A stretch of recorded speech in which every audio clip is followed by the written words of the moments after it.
Okay, let's proceed with case 5.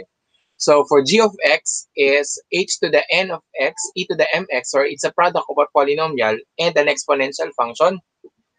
So your trial solution yp is e to the mx multiplied by yung yp ni h raised to n of x. So that is ax to the n plus bx to the n minus 1, p of x plus q, where a, b, p hanggang q are constants to be determined. So let us try this example.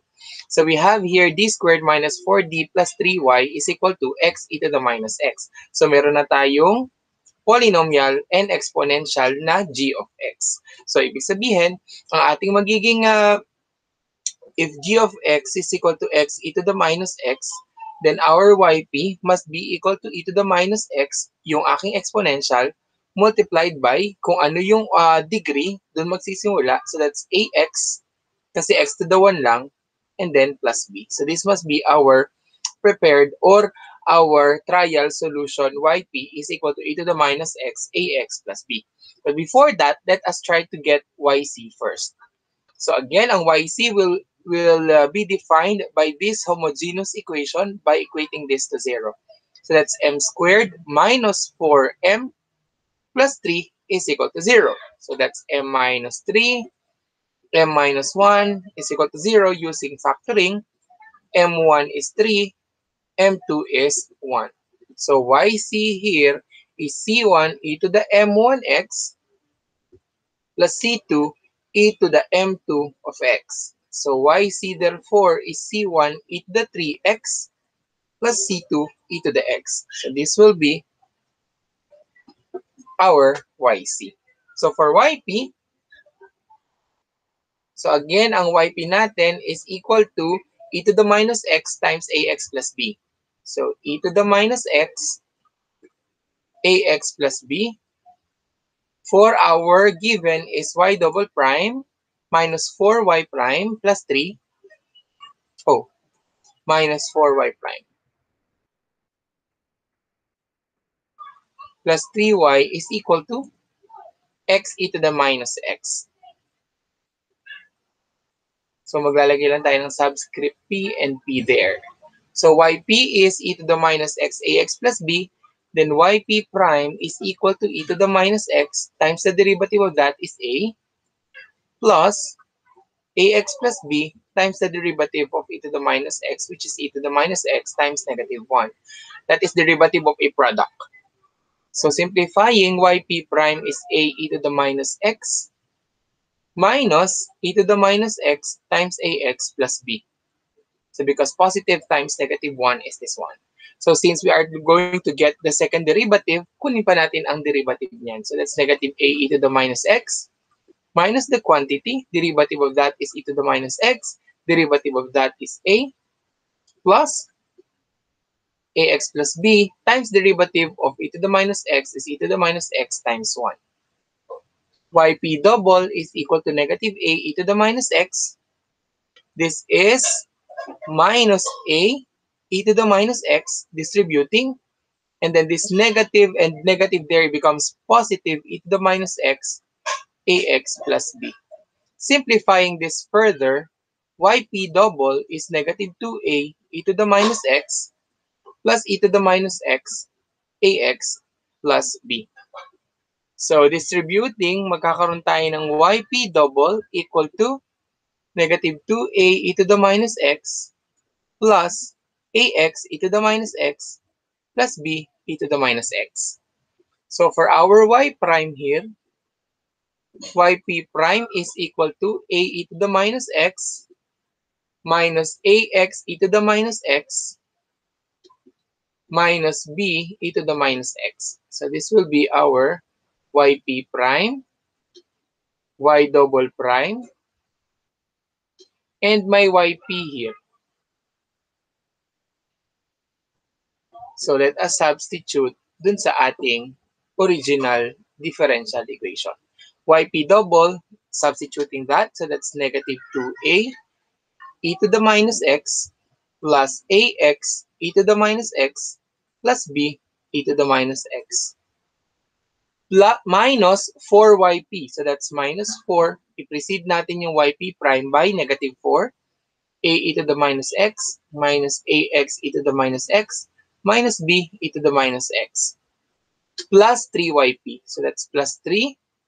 Our yp here is ax e to the minus x, distribute natin, plus b e to the minus x, equals, our right side must be x e to the minus x.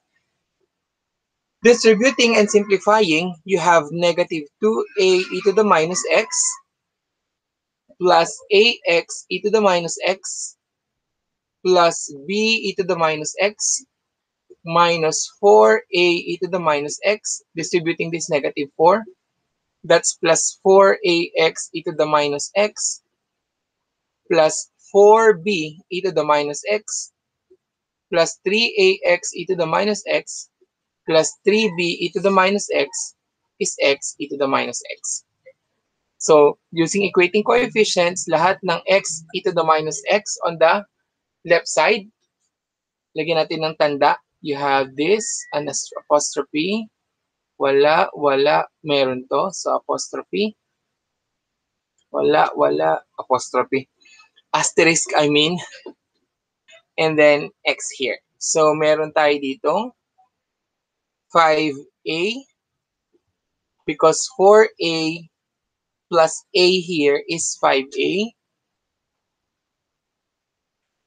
plus 3a pa is equal to 1. Then 8a is equal to 1. Then a here is 1 over 8. And then for e to the minus x, lahat ng may e to the minus x, lagyan natin ng check. Check, check, check, check, and another check. So this is negative 2a plus b minus 4a plus 4b plus 3b equals, of course, 0 kasi wala namang e to the minus x sa right side of the equation. So this gives us negative 6a because negative 2a minus 4a is negative 6a. You have b plus 4b is 5b plus 3b is 8b is equal to 0. So simplifying this, magkakaroon tayo ng 6a is 8b. But a is 1 over 8. So this is, let me divide this both by 3 muna, by 2. So this is 3a, 4b. Then b is 3/4 of a. Then if b is 3/4 of a, substitute natin yung value ng a which is 1 over 8. b is 3/4 times 1 over 8. That gives us 3 over 32. So therefore, since ang ating yp is e to the minus x, ax plus b,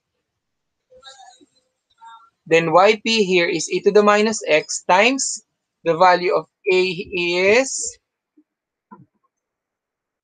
the value of a here is 1 over 8.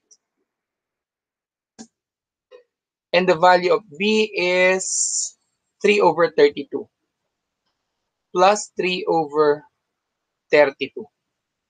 Then yc kanina is c1 e to the 3x and c2 e to the x. c1 e to the 3x plus c2 e to the x. So therefore, our solution y is yc plus yp. Just add the 2. We have c1 e to the 3x plus c2 e to the x plus 1 over 8x e to the minus x plus 3 over 32 e to the minus x.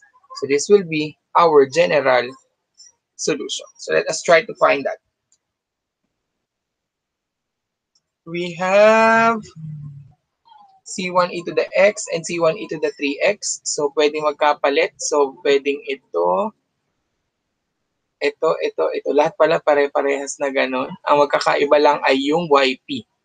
That's 1/8 e to the minus x 1/8x e to the minus x and 3/32 e to the minus x. But this must be our answer, letter A.